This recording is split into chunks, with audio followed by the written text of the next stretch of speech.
Hello all, and welcome to this new season of Into Their Minds. At Into Their Minds, we try to have conversations with people from different sectors of the society, and we want to get different perspectives from different people. And in this season, we are trying to talk to more science communicators to know more about their work, their experiences, and their journey. And today we have with us Dr. Ipsa Jain. She is a science illustrator. So she did her PhD from Indian Institute of Science, Bangalore.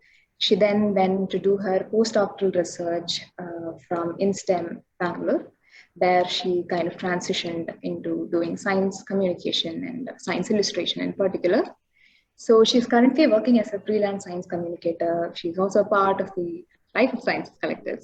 And she has also developed her own brand called Ipsawonders, where you can see all her works.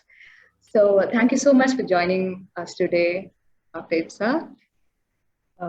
Pleasure. So I'd like to start the conversation by asking you about what was it that led you to choose this career and what was the inspiration? Right. It was towards the end of my PhD that I was very clear that life of bench is not what I imagined for myself, and I knew that it has to be something else for me. But of course, I was still passionate about science, and I wanted to do something that utilizes my scientific training. So, during my PhD stint, I always participated in this event that is organized annually at IISc, which is called the Open Day. And I remember at that point of time interacting with a lot of people that came in from beyond the biological sciences department or beyond the campus as well. And I remember interacting with them was kind of something that I really enjoyed. That led me to start thinking about science communication as a possibility. And I knew of quite a few seniors who had started doing science writing. But I was very clear about my own skill set and honest about them. So I knew that writing was not my strongest suit at that point of time. And my interests were also, sort of stronger in visual aspects of media. So I started sort of trying to put the idea of drawing and science together. And that's really how, the whole sort of journey started. At the beginning, the whole exercise was more about, communicating science and just, feeling joyous about science. Because PhD kind of took that energy and took that, love for science a little bit away. And so it was kind of about replenishing that. But after a point, I realized that this could, in fact, be, hard but legit career. So here we are. Yeah. Yeah, so you mentioned you did a PhD before turning into science com. So, how necessary do you think is a PhD for people working in your field, or what are the pros and cons of having a PhD? So I don't feel that the label of PhD itself is very essential, especially for somebody who really works as a freelancer model. Nobody is going to ask you your degree.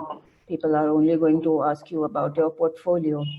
And even for science writing jobs and so on, if you have a very good portfolio, you will get gigs. It's only, certain institutions, they haven't yet opened their minds to the fact that, somebody with a bachelor's degree or even a master's degree can also be a science communicator, and that's not necessarily dependent on their level of scientific training. So it's only for institutional roles that you might find these challenges of degrees being a barrier. But other than that, in being able to do freelance work or making a name for yourself, I don't see that as a challenge. So it depends on what kind of model you are looking at, for your own long-term future. So in that sense, that's kind of an advantage if you are looking at institutional roles. But other than that, the only thing I think PhD can give you sometimes is exposure. Like if you have always been just about your work and haven't had the chance to, look at, interact with other people or interact with people across disciplines, and just always your life has been about grades. So coming to a different campus basically changes that. So like for example, people, students at IISER who are pursuing their BSMS, they're kind of already doing that. But like personally speaking, I came to a different campus after finishing my MSc, so it's like kind of, that exposure where you get to meet different people. So that's the only thing. And it also helps only in terms of network. Like, more people when you've done a PhD just because you've been to conferences, colleagues at different institutes and different labs.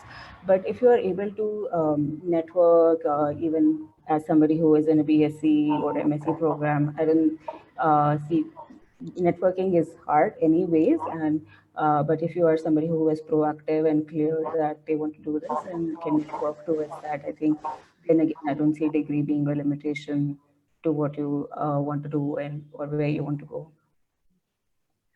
So when you started off as a science illustrator, there wasn't many people following this path. And how did you find it? Did you find it difficult because you didn't have many people to look up to? And how did you make the choice? Uh, right. I mean, so it comes from both the ways. I guess I just knew that this is something that I really want to do, so I was kind of stubborn about it. I mean, in hindsight, it been an equally foolish decision, but just because things look like that, it kind of worked out. So it probably doesn't feel like that, and you might just give that as a label like it was a brave decision or something like that. But other than that, I think. I also had privilege, like I had economic support from my family. So I knew that even if I don't get gigs that allow me to pay my rent, I'm still safe. And I think that was really a big factor in me being able to take this hard journey that I've taken. And even to this day, it's very hard for me also to get gigs that can sort of sustain paying the bills or just even a very decent lifestyle, not even thinking about a luxurious lifestyle. So it's still hard as a freelancer. So that privilege has helped. So my advice to anyone who is looking out for a career as freelancer, to be aware of these challenges, that you might end up taking gigs that you don't want to do, or you might end up doing part-time gigs to make ends meet if you don't have the kind of privilege I have. So, being a freelancer comes with its own consequences, like you mentioned. But what are some of the things that you love because you are a freelancer that a full-time job couldn't offer? Yeah, I mean, lots of things. I have a lot of control over, my day. I get to decide when I want to work. I get to decide how much I want to work each day. I don't have to ask anybody for a leave or something like that. And the biggest I think is also that I get to do a lot of my own independent work. Um, I mean, I don't only work for an institute. So when you work for an institute, I mean, which in itself is also a nice thing. I have nothing against it, and in future I might also find myself doing a gig like that.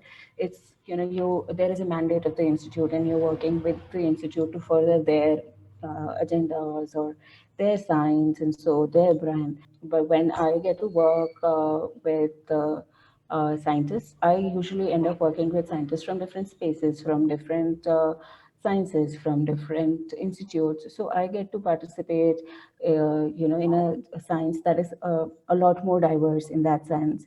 I might be talking to a stem cell biologist today who works in Drosophila, works with Drosophila, and then later tomorrow with a stem cell biologist, who works on muscles, or geneticist who looks at the evolution of humans or something like that. So the diversity of people I get to interact with, it's that in itself is very enriching, I would say. So that may or may not happen in institute because you will have a limited circle of people to work with. Yeah. So I'd like to know how your typical day goes like. So what is it that you do? On a typical day, I read. I don't necessarily just read for the projects that I'm part of, like as a part of research. I sometimes also read just like random blogs here and there. I scroll through visual media like Instagram or some other such space just for, inspirations. Then a lot of my day is actually about emailing and connecting with clients who I'm currently working with or potential clients. And I don't do a lot of it, but like sometime also goes into social media, or at least scrolling through social media to promote myself or promote my work and so on. And then a part of it is also about drawing. And the drawing could also be at any stage. It could be at the conceptualization or the execution or the correction stage.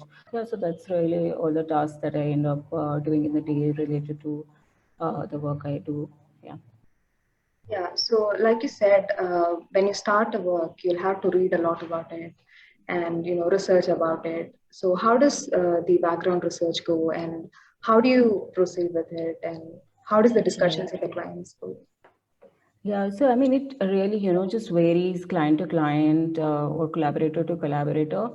It also often depends on timetables. There are some times when I'm doing things which have to be delivered in a very short while, like a week or 10 days or something like that, which means that I'm not gonna have a lot of time to really look up things or read up things as much as I would like to, because I'm not only working on that one project. I mean, other things are going on in the background, so it's not like all my time is dedicated to that one thing. So, in that case, then I basically try to figure out if client has a very specific agenda or idea. If not, then like probably the first idea or the second idea that comes through, then that becomes the that is what gets executed.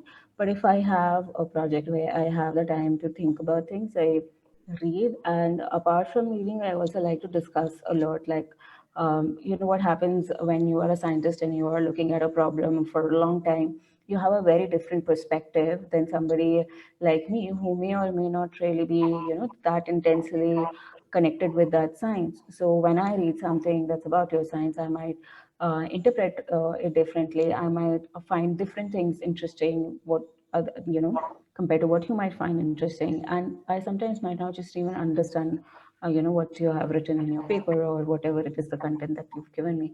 So I really do try to have a dialogue where I try to connect with my collaborator and try to understand how they look at their work and what is the story they want to tell. And based on that dialogue and research, we try to arrive at a story which works for both of us, like both the parties, like something that works for them in terms of content delivery, and something that works for me, hopefully, which gets me sort of like creatively fulfilling experience while making that work. And research, I mean, there have been projects where I have literally spent 3 months doing the research. So I have a box full of papers and notes stacked just dedicated to that project. And there are projects where the whole research is just like one slip of paper, because that's the kind of time I had. So it really depends on time, and sometimes it also depends on the collaborators. There are certain collaborators who, once they give you the gig, they kind of expect you to take it forward and don't want to spend a lot of time interacting with you. So in that case, also the research doesn't go very deep, because the first level of understanding I can get is what I have to then work with. Yeah. What are some projects that you really loved, enjoyed doing, or what is a part of your work that you especially enjoy, if you can pick one? One. Okay. With Somdata Karak, who works at CCMB Hyderabad, I have created a lot of scenes with her. Zines are kind of like, my thing, if I can put it that way. So zines are basically short form magazines, and I started sort of using them for SciComm, I don't know, maybe 3 to 4 years back. And since then I've been using them a lot, and we have collaborated on quite a few. So that's the one experience I've always enjoyed a lot, because the collaboration is a true collaboration.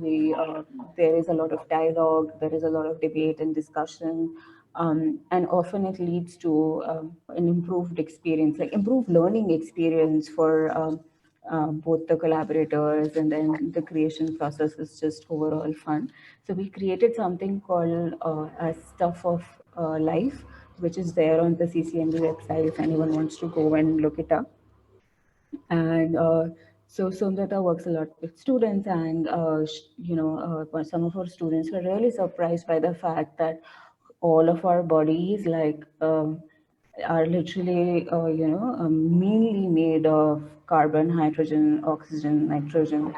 So that idea that all of this complexity comes from these just like four atoms was something that really surprised them. And then, we started thinking about origins of life and origins of complexity and stuff like that. And that dialogue and that discussion resulted into a zine. So that's, I think, one of my most favorite work in an entire sort of large body of work. I have a personal series of zines also, which I have made about cell biology, which kind of talks about how cells are remembered, viewed, thought of, described in the way we discuss cells, and this includes in like even cell biologists. So it's trying to sort of change the definition and perception and the visual we associate with cell biology. I guess it's also my favorite because I kind of started my zines with that series, and so in that sense, that body of work is also a favorite. So there are a lot of people in the scientific community, but there are only a very few who would go into the line of work that you are in.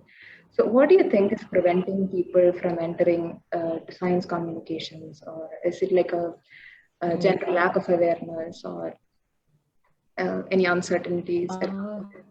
right now, I mean, there are multiple challenges and multiple problems. Of course, lack of awareness is one. Then, so the problem with these kind of careers is that there's no one direct path. Like, if you want to be a scientist, you know that you do a BSc, you do an MSc, you do a PhD, you do a postdoc, you publish all the way through, and then you get a good shot at being, a scientist.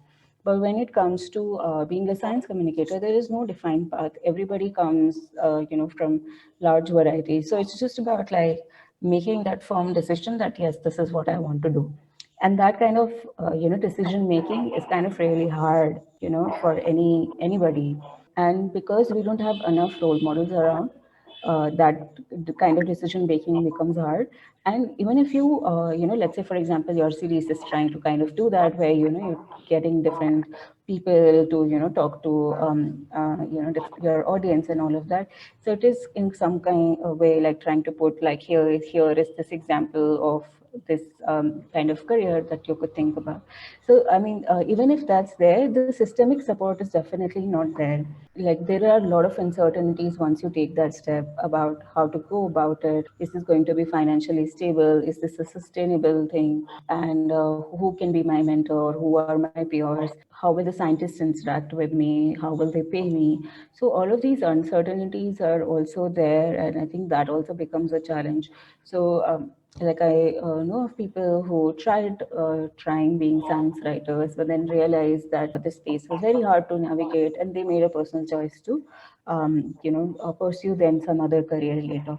So this system doesn't support freelancers or science communicators right now in a way that allows them to make this a sustainable career. Like it's a kind of a hard journey for anybody who is trying to do this right now, and yeah, I suppose that that also probably dissuades people from making that leap. It really is about making the leap, as I think of it. Yeah, like I don't want to discourage anyone from pursuing this. I'm just preparing you for the fact that this is going to be at least for the initial few years, sort of a hard journey. Yeah, but we need all kinds of science communicators. So yeah, Yeah. rush in. So how do you think the future of freelancing would look, especially in India? And what are some of the ways that we can make it, more solid? Right. I mean, there are a lot of things that are slowly happening. It's just that all kind of changes take a lot of time, and there's no magic wand mediated changes that can be done, and all of that. So, at so the one thing that's going to happen, or is like really happening already, is that there are like more and more number of people who are making the choice of being a science writer or a science illustrator or a science communicator, or a public somebody interested in public engagement. And what is going to happen is, just because there is this a large body of people coming up and saying that that we are doing this and we're doing this well and you need this, the scientific bodies will have to make space to accommodate these people. They will have to change their policy, they will have to change their structures, but they'll have to change their funding structures, but those kind of things will take place slowly. And the other thing, like something that some of the current science communicators are trying to do. For example, some of us, we recently did a SIR town hall where we invited science illustrators in the country to come and share what are their concerns, what are the things that they face. And now what we are trying to do is come up with a document which talks about good practices, both for the science illustrators or science communicators, and also for the people who are engaging with them. So that would include scientists and scientific bodies or institutes. Like I know Siddharth Kankaria, for example, he's also very active in trying to build this community stronger. He runs this SciComm Sci Club, which allows people to engage in conversations about how science communication can be done in India and what are the things that we need to think about and so on. So there are few individuals who are either creating spaces for people to interact or are creating model systems that other people and other institutes can follow to make science communication in better space. Yeah. So I'd like to ask about how the pandemic has affected the gig economy. Did you feel any difficulties, or was there a higher demand for it? Well, the honest answer is that I faced so much difficulty that I stopped freelancing and I ended up in a corporate gig. So for a year, I worked a corporate job just because pandemic literally dried up all my gigs. Like I had literally a lot of gigs lined up, and my work schedule was already like filled until July, August, and everything. And then suddenly the pandemic came. All of that literally went away, swish and flick. And I hardly got any gigs during that time. And I mean, understandably so. I mean, I did a lot of volunteer work in terms of, COVID and stuff like that, COVID information with this scientist-driven volunteer community called Inside COVID. But other than that, I did not get any gigs, and then that kind of ended up um, like sort of being a factor in me taking up a job. Yeah, Yeah, so so it was a that bad situation. yeah, yeah. So that brings us to our last questions. I want to ask you about your advices or recommendations to people, young scientists who would like to pursue the path of science communication, or like what did you wish you had known before you started off as a science communicator? What did I wish I knew would be that. Okay, yeah. So this is one important thing that I wish I knew, but this is not necessarily an advice. So you will find a lot of people who like your work, like you will find a lot of support in that sense, but not enough people who pay you for the work. Like you might have a great Twitter following or a great Instagram following or wherever it is that you put out your work. You might get a lot of engagement, but that doesn't necessarily mean that you will get a lot of gigs. So that conversion from having a voice or having that feeling of that you are somebody to getting gigs that pay, that there is a huge gap in that, and that's something that we need to be aware of, because sometimes we get excited about how people are interacting with us especially in the online world or even in the real world, for that matter. So that's something that I wish I knew. But in terms of advice, my advice, I'll give two advices. First one is that prepare a portfolio and put it out there with a very strong call saying that I can do this and I'm looking for work. So, like we all have hesitations and academia-induced imposter syndromes. Fight that by building a portfolio, because once you build your portfolio, you are going to feel good about yourself and your work, and then put it out there, letting people know that you're looking for work. And the second advice is that learn to say no. Right. So what ends up happening is that you might find a client who speaks to you very badly, or doesn't think that they should pay you, or ask for unnecessary rounds of changes, or something that's really not how one should treat a professional. Say no, and just don't take up the gig because you think that you should be doing work, and letting people know that you can do work. Just say no to bad clients and bad work. Well, that brings us to the end of the interview. It was so nice meeting you, and it's a pleasure to talk to you. Yeah, thank you. Thanks for having me. It was fun for me too.